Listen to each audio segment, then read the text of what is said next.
Hi friends, എല്ലാ കൂട്ടുകാർക്കും Sumi's tasty കിച്ചണിലേക്ക് സ്വാഗതം. ഇന്ന് നമ്മൾ വളരെ പെട്ടെന്ന് ഒരു 10 മിനിറ്റ് സമയം നിങ്ങൾക്ക് ഉണ്ടെങ്കിൽ കുട്ടികൾക്ക് ഉണ്ടാക്കി കൊടുക്കാൻ പറ്റിയിട്ടുള്ള അടിപൊളി ഒരു സ്നാക്കാണ് നമ്മൾ ചെയ്യുന്നത്. വീട്ടിലുള്ള സാധാരണ ഒരു 2-3 ചേരുവകൾ മാത്രം മതി ഇത് ചെയ്യാൻ വേണ്ടിയിട്ട്. അത്രയും എളുപ്പവും അത്രയും ടേസ്റ്റുമാണ് കേട്ടോ. അടിപൊളി ടേസ്റ്റ്. നിങ്ങൾ ഒറ്റ തവണ ചെയ്താൽ ഇത് വീണ്ടും ഉണ്ടാക്കും. അത്രയും ടേസ്റ്റി ആയിട്ടാണ് എനിക്ക് ഫീൽ ചെയ്തത്. അപ്പോൾ അതിന് വേണ്ടിയിട്ട് ഞാനൊരു ബൗൾ എടുത്ത് വെച്ചിട്ടുണ്ട്. ഇതിലേക്ക് ഞാനൊരു ഗ്ലാസ് ആണ് എടുത്തിട്ടുള്ളത്. വീട്ടിലുള്ള ഏതെങ്കിലും ഗ്ലാസ്സോ അല്ലെങ്കിൽ മെഷർമെൻറ്റ് കപ്പ് ഉണ്ടെങ്കിൽ അതിലും ചെയ്യാം കേട്ടോ. ഞാനൊരു 1/2 ഗ്ലാസ് പാല്, മെഷർമെൻറ്റ് കപ്പിലാണെങ്കിൽ 1/2 കപ്പ് പാൽ ഒഴിച്ചോളൂ കേട്ടോ. അതിൽ തന്നെ എല്ലാ ഇൻഗ്രീഡിയൻസും എടുത്താൽ മതി. പിന്നെ ഇതിലേക്ക് പഞ്ചസാര, അത് 1 ടേബിൾ സ്പൂൺ ചേർത്തിട്ടുണ്ട്. പിന്നെ ഉപ്പ്, അത് 1/2 ടീസ്പൂൺ അളവ്, ടീസ്പൂൺ ആണേ ചേർത്തിട്ടുണ്ട്. ഇനി നമുക്ക് കറക്റ്റ് 1.5 ഗ്ലാസ് അളവിൽ മൈദയോ അല്ലെങ്കിൽ ഗോതമ്പ് പൊടിയോ ഏതാണെങ്കിലും കുഴപ്പമില്ല, നന്നായിട്ട് തന്നെ വരും. മൈദയോ ഗോതമ്പ് പൊടിയോ ഒരു 1.5 ഗ്ലാസ് അളവിൽ ചേർത്ത്. ഇനി ഇത് നന്നായിട്ടൊന്ന് മിക്സ് ചെയ്യുക. മിക്സ് ചെയ്തിട്ട് കൈവച്ചിട്ട് തന്നെ അങ്ങ് മിക്സ് ചെയ്ത് കൊടുക്കുക കേട്ടോ, അതാണ് നല്ലത്. ഇതിലേക്ക് നമുക്ക് ബേക്കിംഗ് പൗഡറോ അല്ലെങ്കിൽ സോഡാപ്പൊടിയോ ചേർത്ത് കൊടുക്കണം. ഞാനിപ്പോൾ ഒരു 3/4 ടീസ്പൂൺ ബേക്കിംഗ് പൗഡറാണ് ചേർക്കുന്നത്. സോഡാപ്പൊടി ആണെങ്കിൽ ഒരു 1/4 ടീസ്പൂൺ മാത്രം ചേർത്ത് കൊടുക്കുക കേട്ടോ. ഇത് നമുക്ക് നന്നായിട്ട് കൈവച്ചിട്ട് ഒന്ന് മിക്സ് ചെയ്തിട്ട് എടുക്കാം. നന്നായിട്ട് കുഴച്ച്, നമ്മൾ ചപ്പാത്തിയൊക്കെ കുഴച്ചെടുക്കില്ല അതുപോലെ നന്നായിട്ടൊന്ന് കുഴച്ചെടുക്കാം. ഞാൻ ഇതിലേക്ക് 1 ടേബിൾ സ്പൂൺ കൂടി മാവ് ചേർക്കുകയാണ് കേട്ടോ. കാരണം കുറച്ചൊന്ന് ചെറുതായിട്ടൊന്ന് കയ്യിൽ ഒട്ടുന്നുണ്ട്. അപ്പോഴും 1 ടേബിൾ സ്പൂൺ കൂടി ചേർക്കുമ്പോൾ കറക്റ്റ് പരുവായിട്ട് കിട്ടും. നിങ്ങൾ 1.5 ഗ്ലാസ് ചേർത്തില്ല, ആ സമയത്ത് തന്നെ 1 ടേബിൾ സ്പൂൺ കൂടി ചേർത്ത് കുഴച്ചെടുത്താൽ മതി കേട്ടോ. അപ്പോൾ ഞാൻ ഇത് കുഴച്ചെടുത്തിട്ടുണ്ട്. ഇനി ഇതിലേക്ക് നമുക്ക് 1 ടേബിൾ സ്പൂൺ ഓയിലോ അല്ലെങ്കിൽ നമുക്ക് ബട്ടറോ അല്ലാന്നുണ്ടെങ്കിൽ നെയ്യ്, ഇത് മൂന്നും ഏതാണെങ്കിലും കുഴപ്പമില്ല. നന്നായിട്ടൊന്ന് കുഴച്ചെടുക്കാൻ കുറച്ച് സമയം എടുക്കും. ഇതിൻ്റെ മുകളിൽ നിന്ന് നമുക്ക് നന്നായിട്ട് കുഴച്ച് വരുമ്പോൾ ഓയിൽ നന്നായിട്ട് അതിൽ മിക്സ് ആയിട്ട് കിട്ടും. എന്നിട്ട് അതൊരു സൈഡിലേക്ക് മാറ്റി വെക്കുക. ഇത് ഞാൻ ഇപ്പോൾ ഒരു പ്ലേറ്റ് എടുത്തിട്ടുണ്ട്. ഈ പ്ലേറ്റിലേക്ക് ഞാനിപ്പം കുറച്ച് വെള്ള കളറിലുള്ള എള്ളുണ്ടല്ലോ, എള്ളാണ് ഞാൻ എടുത്തിട്ടുള്ളത്. അത് ഞാൻ കുറച്ചിങ്ങനെ സ്പ്രെഡ് ചെയ്തിട്ട് കൊടുക്കുകയാണ്. എന്നിട്ട് ഈ പ്ലേറ്റ് നമുക്കൊരു സൈഡിലേക്ക് മാറ്റി വെക്കാം. എന്നിട്ടിപ്പം നമ്മൾ റെഡിയാക്കി വെച്ചിട്ടുള്ള ആ ഒരു ഡോയില്ലേ, അത് നമുക്ക് കുറച്ച് മൈദയോ അല്ലെങ്കിൽ ഗോതമ്പ് പൊടിയോ ഇട്ടിട്ട് നമുക്ക് ഇതുപോലെ വെച്ച് കൊടുത്തിട്ട് ഒന്ന് പരത്തിയെടുക്കണം കേട്ടോ. ഒരുപാട് ഓവറായിട്ട് പരത്തുന്നില്ല, കുറച്ച് ഒന്ന് പരത്തിയെടുത്തിട്ടുണ്ട്.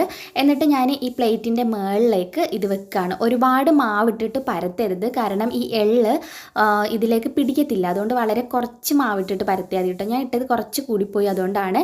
അപ്പോൾ നിങ്ങൾ കുറച്ച് മാവിട്ടിട്ട് ഇതുപോലെ പരത്തിയിട്ട് വേണം ഇങ്ങനെ മുകളിൽ വെക്കാൻ. അല്ലാന്നുണ്ടെങ്കിൽ എള്ള് ഇതിൻ്റെ മുകളിൽ പിടിക്കാണ്ടിരിക്കും. അപ്പോൾ അത് ഇതുപോലെ ഒന്ന് പ്രസ് ചെയ്ത് കൊടുക്കുക. ആ എള്ളൊക്കെ ഇതിൻ്റെ അടിഭാഗത്ത് നന്നായിട്ട് പ്രസ്സായിട്ട് കിട്ടണം. അപ്പോൾ ഇതിൻ്റെ മുകളിൽ കൂടിയിട്ട് ഞാൻ കുറച്ച് എള്ള് ഇടുന്നുണ്ട്. ഒരു സ്പെഷ്യൽ ടേസ്റ്റ് ആട്ടോ, നമ്മളിത് കഴിക്കുമ്പോഴാണ് അത് ഫീൽ ചെയ്യുക. ഈ എള്ളും ഇതുമായിട്ടൊരു സ്പെഷ്യൽ സ്വാദാണ് നമുക്കിതിന് കിട്ടുക. ഇപ്പോൾ എള്ളൊക്കെ എല്ലാ കടകളിലും മേടിക്കാൻ കിട്ടുമല്ലോ. അപ്പോൾ ഞാൻ അത് മുകളിലും ഇട്ടിട്ട് നന്നായിട്ടൊന്ന് ഇതുപോലെ ഒന്ന് പ്രസ് ചെയ്തെടുത്തിട്ടുണ്ട്. ഇത് നമുക്കിനി കൗണ്ടർ ടോപ്പിൽ തന്നെ വെച്ചിട്ട് നന്നായിട്ടൊന്ന് പരത്തിയെടുക്കാം.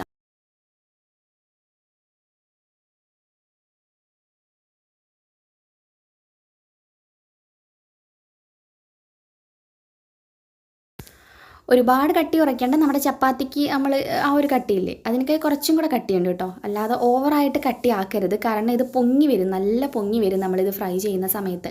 അപ്പോൾ ഇതിൻ്റെ 4 സൈഡ് നമുക്ക് അതിങ്ങനെ കട്ട് ചെയ്തിട്ട് അങ്ങ് മാറ്റാം. എന്നിട്ട് നമുക്ക് ഇഷ്ടമുള്ള ഷേപ്പിൽ അത് കട്ട് ചെയ്തിട്ട് എടുക്കാം. അപ്പോൾ ഞാനിപ്പം ഇങ്ങനെ ഒരു ഷേപ്പിൽ അങ്ങ് കട്ട് ചെയ്യുന്നു എന്നുള്ളൂ കേട്ടോ. ഇതുപോലെ നീളത്തിൽ നമുക്ക് കട്ട് ചെയ്ത് കൊടുക്കാം. കത്തി വെച്ചിട്ടും കട്ട് ചെയ്യാം കേട്ടോ. ഞാനിപ്പോൾ എളുപ്പത്തിന് വേണ്ടിയിട്ട് ഇത് യൂസ് ചെയ്യുന്നേ ഉള്ളൂ, പിസ്സ കട്ടർ. അപ്പം കത്തി ഉണ്ടെങ്കിൽ, കത്തിയെ ഉള്ളെങ്കിൽ അത് വെച്ചിട്ട് കട്ട് ചെയ്തിട്ട് എടുക്കാം. അപ്പോൾ ഇതുപോലെ ക്രോസിന് കൂടിയിട്ട് ഒന്ന് കട്ട് ചെയ്യാം. അപ്പോൾ ഇതേ വളരെ വേഗത്തിൽ തന്നെ നമ്മുടെ ഈവനിങ് സ്നാക്കിൻ്റെ ഡോ ഇവിടെ റെഡി ആയിട്ടുണ്ട്. ഇനി നമുക്കിത് ഫ്രൈ ചെയ്യുന്നത് എങ്ങനെയാണെന്ന് നോക്കാം. നിങ്ങൾക്ക് വേണമെങ്കിൽ ഇതുപോലെ ഇട്ട് ഫ്രൈ ചെയ്യാം, ഇല്ലാന്നുണ്ടെങ്കിൽ കൈ വെച്ചിട്ട് ഇതൊന്ന് റോൾ ചെയ്തിട്ടും ഫ്രൈ ചെയ്യാം. അപ്പോൾ ഞാൻ എന്തായാലും 2 രീതിക്കും ഫ്രൈ ചെയ്യുന്നുണ്ട്. അപ്പോൾ ഞാൻ അടുപ്പിലേക്ക് ഒരു പാൻ വെച്ചിട്ടുണ്ട്. ഓയിൽ ഒഴിച്ച് നന്നായിട്ട് ചൂടാവുന്ന സമയത്ത് നമുക്കിത് ഇട്ട് കൊടുക്കുക. ഒരു മീഡിയം ഫ്ലെയിമിൽ വെച്ചിട്ട് നമുക്കിത് ഫ്രൈ ചെയ്തെടുക്കാം.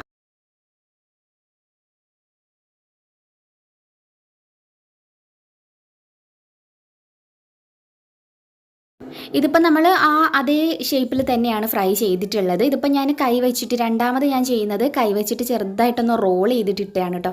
എനിക്ക് തോന്നുന്നു ഇത് കുറച്ചും കൂടെ കാണാൻ കുറച്ച് ഭംഗിയുണ്ട്. മറ്റേത് നീളത്തിലിരിക്കുമ്പം കാണാൻ അത്ര ഭംഗിയില്ല, പക്ഷേ കഴിക്കാൻ നല്ല സ്വാദാണ് കേട്ടോ. അപ്പോൾ അതും ഞാൻ ഫ്രൈ ചെയ്ത് എടുത്തിട്ടുണ്ട്. അപ്പോൾ ഇത്രയേ ഉള്ളൂ. എന്തായാലും നിങ്ങളൊന്ന് ട്രൈ ചെയ്ത് നോക്കുക, നിങ്ങൾക്ക് ഉറപ്പായിട്ടും ഇഷ്ടമാവും. നിങ്ങളിത് ചെയ്യുകയാണെങ്കിൽ ഇനി പിറ്റേ ദിവസവും നിങ്ങളിത് ചെയ്യും എന്നുള്ള കാര്യത്തിന് ഒരു സംശയമില്ല. അത്രയും ടേസ്റ്റാണ് കേട്ടോ. പ്രത്യേകിച്ച് നമ്മുടെ കുട്ടികൾക്ക് ഒരുപാട് ഇഷ്ടം. അവരെ എപ്പോഴും ഇങ്ങനെ കറുമുറ കഴിച്ചുകൊണ്ടിരിക്കുകയാണ് അവർക്ക്. അപ്പോൾ അവർക്കൊക്കെ ചെയ്ത് കൊടുക്കുക. മൈദ ഇഷ്ടമില്ല എന്നുണ്ടെങ്കിൽ ഗോതമ്പ് പൊടി വെച്ച് തന്നെ നമുക്ക് ചെയ്യാം, ഒരു പ്രശ്നവുമില്ല. അപ്പോൾ ഇന്നത്തെ ഈ ഒരു റെസിപ്പി നിങ്ങൾക്ക് എല്ലാവർക്കും ഇഷ്ടമായെന്ന് തന്നെ വിചാരിക്കുകയാണ്.